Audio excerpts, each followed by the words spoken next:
Energetic. This is morning. I'm very energetic. This is going to the beginning, The intro. Probably. This is not in my brand image. I'm trying to be serious. Hello, guys. Welcome to With an Accent, a podcast of Università, Cattolica, Sacro, Cuore. In this podcast, we'll hear stories about international students, their struggles, their moments of happiness, stories about the food that they miss, the smells that they miss, but also the time where they finally felt they belong, the moment where everything clicked and finally Italy became their place. Hello guys, welcome back to With an Accent, a podcast of Università Cattolica del Sacro Cuore. Today we're talking about the duality of life that us international students feel. What am I talking about specifically? Is the life that we live in social media and that we see of the people that are far from us and our family and our friends, but also the life we live here in Milan and how those two worlds collide or sometimes help us live a better experience while we're here. So today I'm with Iana, who is from Russia. Hello. She's an arts management student. She's doing the master's here. So yeah, I am Matteo Mainawad. I am your host. Thank you, Iana, for coming. Thank you for having me here. How do you feel this morning?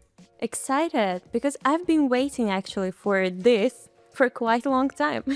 He promised me since the first episode came out. I failed you. I know. I know, but honestly, here. guys, we're very popular. More people are wanting to come. More people want to be part of the project. More people want to be part of the podcast. I feel like a campus celebrity. It's kind of weird. If you're gonna talk to me on the campus, please do it in a normal, regular way. If not, I'm gonna be scared. No pictures, no pictures. I'm actually kidding. Paparazzi? I'm actually kidding, but yeah. So, first question is kind of cool. Do you ever feel you're experiencing a dual life while you're here?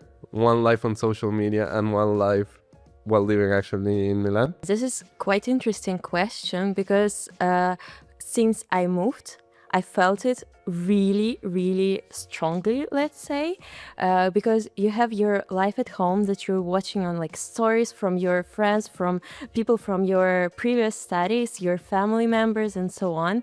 And then you have your life here that you're also translating. And this feels quite weird for the first time, You understand me, we're in the same boat. Is it difficult to balance it, like both lives? You're used to it after time passes. But I think you sometimes can experience FOMO because you see that you're no longer with them. You can't join their parties and so on. But you have your life here. But when you just moved, you don't have a lot of things here. And this feels sometimes sad.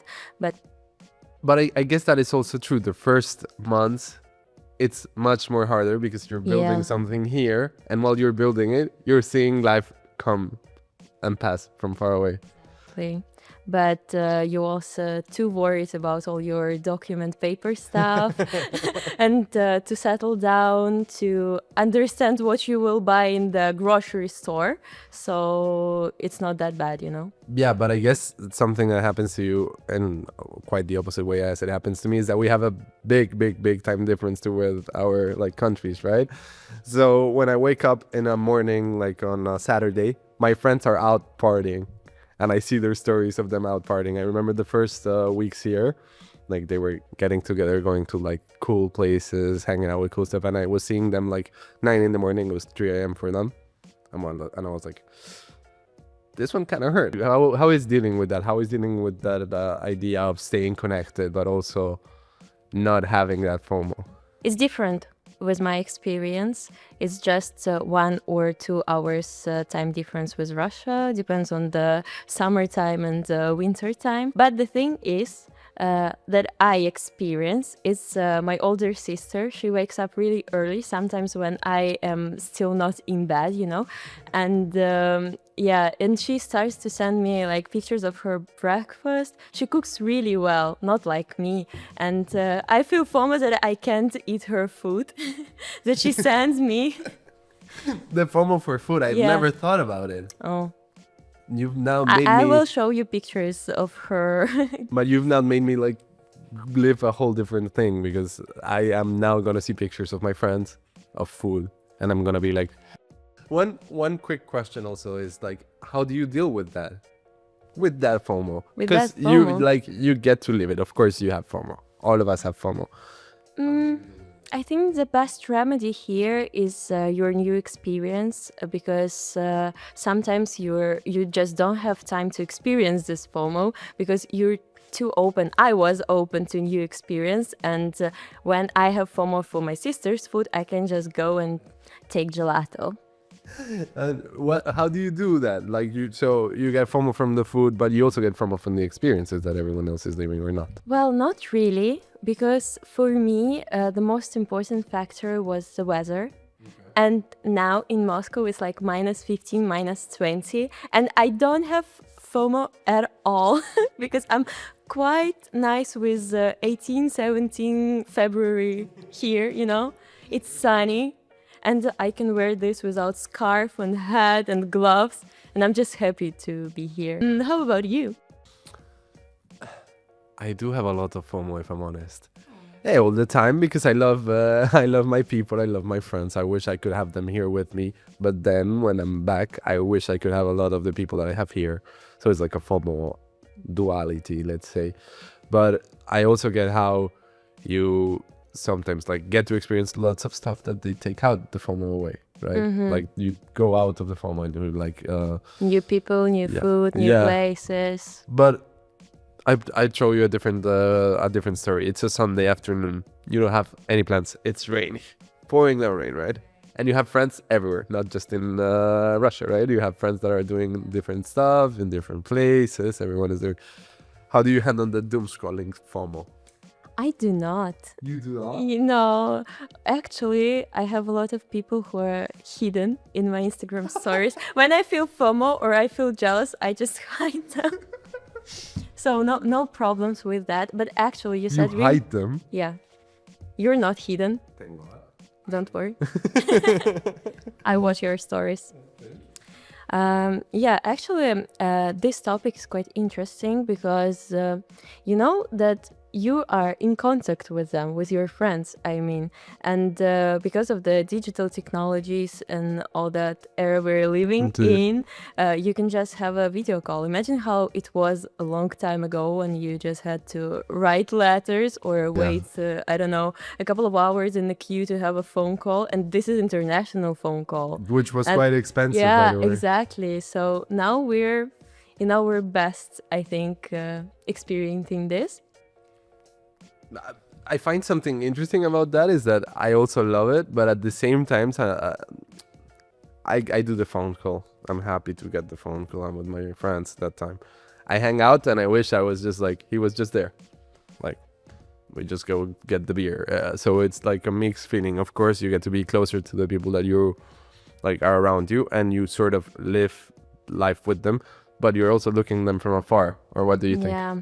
We studied it on our urban cultural studies course, and we discussed that now when you migrate somewhere, you can live in different places. For example, you're not living completely your hometown, your home country, because you still can talk with them, you're still into the culture, you know, social media. Let's talk about social media. You're still into the trends. I'm still understand all the memes. Yeah, all the memes. Being in touch with the meme culture is so important. Are you? Of course, I go back to Colombia and people ask me memes and I'm like, I know that one. Yeah. My Colombian memes are important. Honestly, I would hate it to be in a party, everyone's saying something and I'm not getting the meme. Imagine. Oh, it would be horrible. That's probably how people felt like 10, 20 years ago when they came back and like felt that same experience. Did they have memes? They had pop cultural moments. Let us know in the comment section below if you know anything. I don't know. No, but I guess they had like pop culture moments that they shared and that they lost while being afar, rather than meme. Because a meme is like a pop culture like reference and so on. So, getting analytic. Yeah, but actually the question is more about your own page, in the sense of how do you curate it? Like, you're creating a narrative to your Instagram, right? A lot of people are. What makes the cut? how does everything make the cut? Is all of Iana experience in your Instagram or not? Of course not. It's not how social media works, I guess. Sometimes it's more about beautiful picture. You think it's more about the beautiful picture? I mean, yeah, you always have to understand that the reality might and definitely would be different. How do you create it then? It's just about the In beautiful my picture, case, yeah. well, Like, do you get, for example, do you think your Instagram can help your friends afar understand what you're experiencing here or not? not really about Instagram. I think it's a different social media, but when we're talking about YouTube and sharing your experience like in words, more words, when you have longer formats, yeah, definitely. I would not hide facts that I don't like, for example. You wouldn't? I would not. You would say everything. To the extent I can, I can afford to bring up online.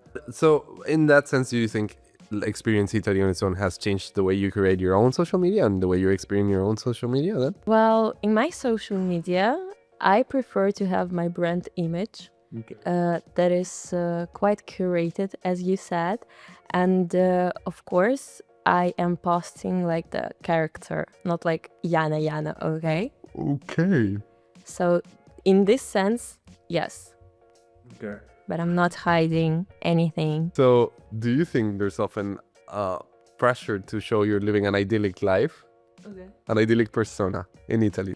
It's not my case really, because I don't care to show the bad sides of living here as well. To be honest, I feel like It's just the way you do it. yeah, it's a little bit of my mission also to de-influence people in some cases, because when you face a lot of struggles, I don't mind to also make an awareness about this. Like, guys, you will have to deal with a lot of paperwork. This is true. Like, first time you moved, you're moving, maybe you will have an identity crisis, which is also fine. This is all the parts of The negatives that you show. yeah, it's not negatives. You just have to deal with it. Those moments when you're experiencing something, do you often catch yourself more thinking of how I will record it rather than how I will live it? You're thinking of social media all the time. So Sometimes, yes, I'm thinking about something that is happening with me. Like, oh, it can be a good story. It can be a good setup. and then doesn't that get overwhelming? Not really. It's not It doesn't get in the way to experience and This live is our stuff. life. Come on. No, that's what You I'm do asking. you post more than me. I do. Huh? But that's the whole So- point.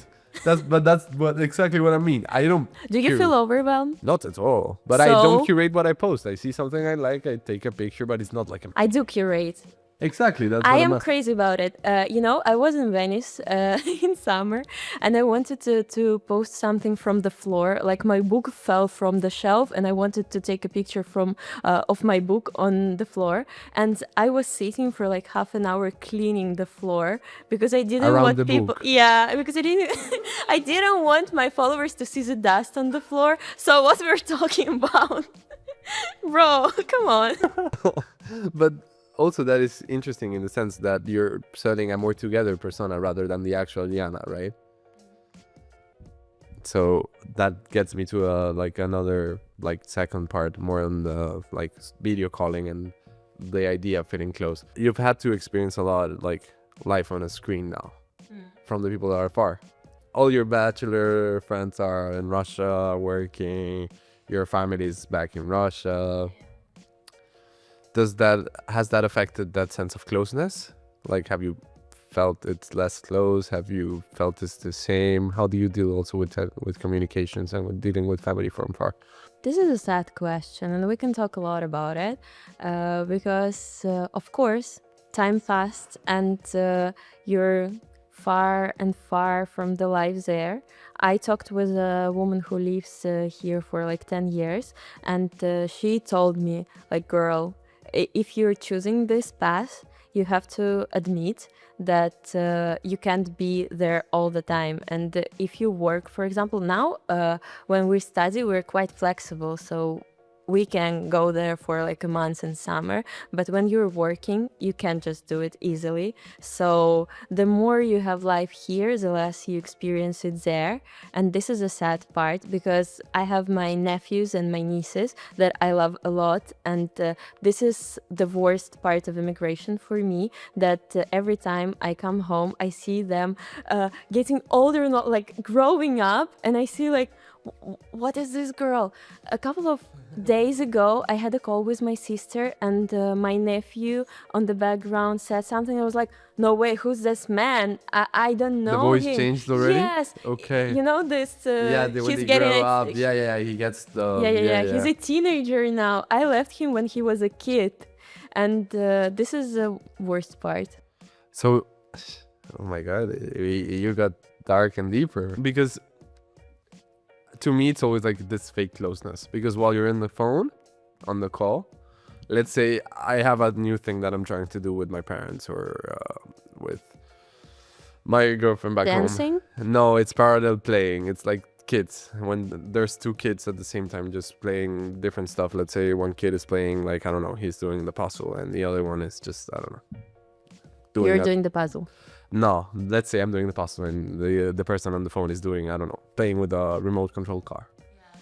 Regardless of not like talking or not being physically in the same space, the idea of parallel playing or just parallelly being together, let's say the other person is working, I'm also working, it makes the distance feel kind of even less.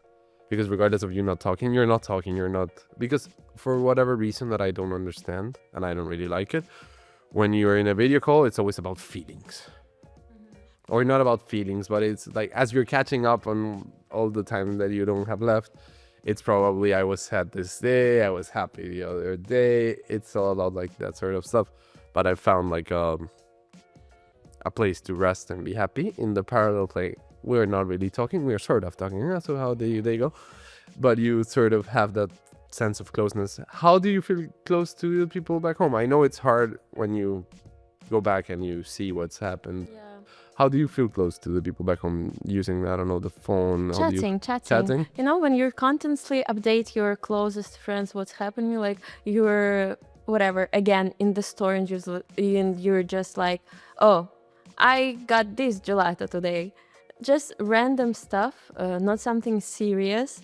When you would say if you're in one room, for example, I think this is an act of closeness. Actually, it gets me to, I guess,